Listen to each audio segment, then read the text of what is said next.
Hello out there today. Welcome to our podcast. This is Coach Eric Johnson, known as Coach EJ, the brand. This is Coach Aaron, the source. What's Aaron, happening today, EJ? hey man, I tell you, it's a good day. I'm in Arizona. It's sunny. That's good, right? I got tired of that rain, man. I had to jump on the plane, man, and get out of some sun. I miss the sun. It's been a while since I've seen it. Right. But anyway, Aaron, we got some things coming up on February 25th. People out there, we have a seminar. It's called Navigating Travel Sports or Travel Ball, whatever sport you play. And it's for parents and players to come in for 2 hours at Game Speed in Concord and talk to Aaron and myself about navigating the process of travel sports. And I think it would be great insight for parents to be able to talk to us, question answers, and good for the young athletes to hear what the industry's about these days. So Aaron, I think that's a pretty cool thing we got going on February 25th coming up this year.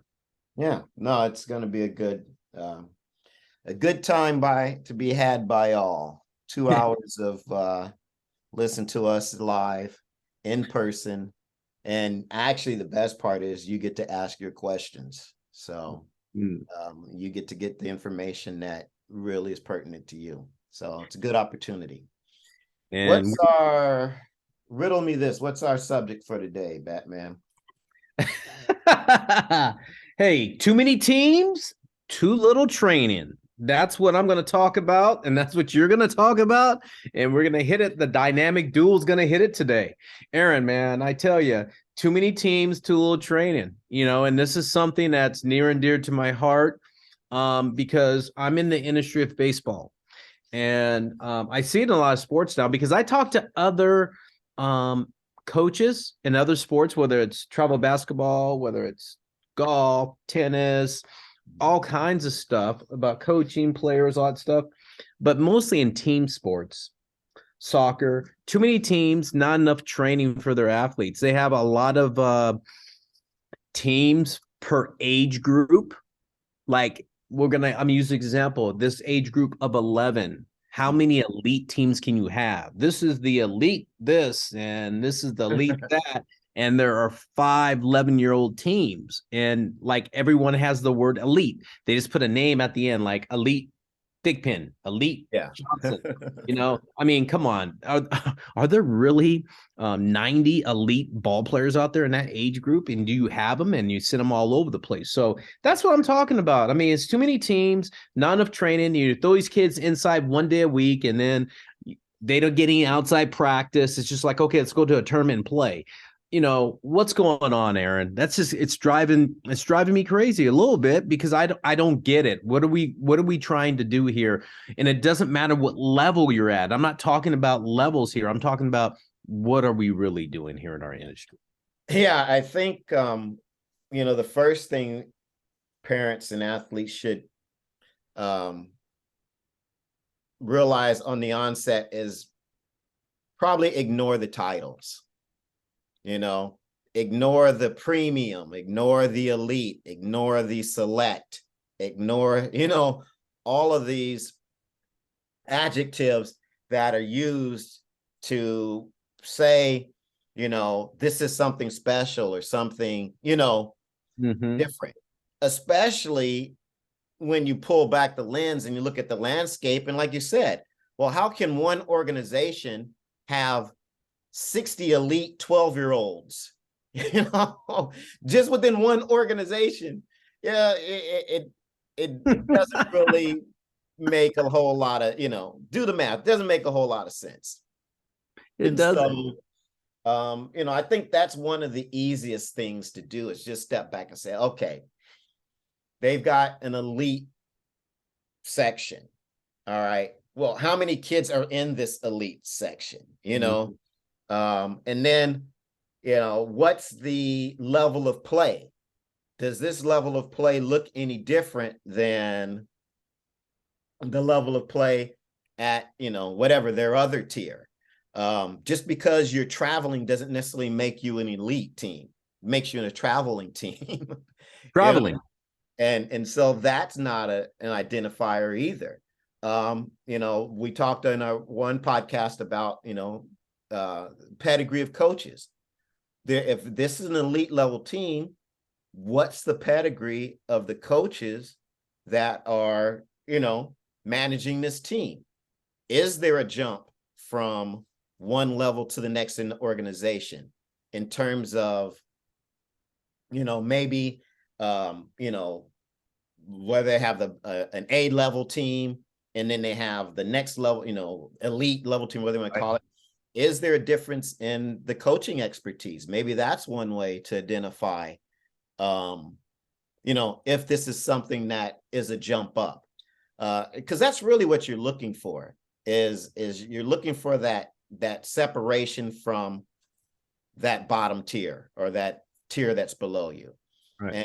And all the verbiage and terminology, I think just throw that out the window, because the proof is in the pudding, the proof is in the playing, the proof is in how organized the practices are, all of those sorts of things. The proof is in the pedigree. So Right. I think those are the things that you need to be looking at. And like you said, too many teams, too little training. It's kind of easy to get caught on the too many teams side of it, because you're chasing, well, if I can't be on select or elite on this team, let me go play on another team. I'll still play on this team, but let me play on this other team because they're going to put me in their elite group, and that's another thing I see. And so, to me, it's like, well, if one team is elite, then why are you playing on a sub-elite team? Yeah. Right. Right. So Right. I why mean, don't you just make the move to one team, the one team that's elite, and leave it at that? But if you can't tell if there's a marked difference between the two, well, just because one has a title doesn't make them better. yeah. That bewilderment, that's a big word for me, because you in the industry of travel baseball, there are no rules of governing a governing body that says you can't play for one team and then play for the other team. So if you're in this one age group and you're playing here, you can go play for another team in that Right. same age group. Well, I have a question. Can you do that in high school? Can you go play for another high school team and jump over there for a week and then jump back to your original high school team? Can you do it in college baseball? Can you just go over in college baseball and play for that team for 2 weeks and then jump back onto the other college team? Right. Better than that, can you do that in professional baseball? You can't. Why are we allowing players to do this, teams to do this, and go pick off teams, pick off players here and play over here and say, oh, this team's going to go play in a special event? What's so special about that event? Yeah. Does it get you to the big leagues? Does it get you to college baseball scholar? Does it really?